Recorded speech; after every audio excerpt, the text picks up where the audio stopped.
Ang menopause ay natural na yugto sa buhay ng babae na karaniwang nangyayari sa edad 45 to 55. Kasama nito ang mga sintomas gaya ng hot flashes, mood swings, hirap matulog, pagpapawis sa gabi at vaginal dryness.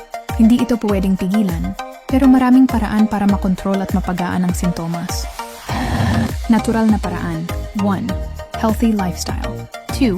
Regular exercise. 3. Stress management. 4. IWAS triggers. Mga kababaihan, hindi natin mapipigilan ang menopause, pero pwede natin itong mapagaan. Kumain ng masustansya, mag-ehersisyo araw-araw, iwasan ang stress, at matulog ng sapat.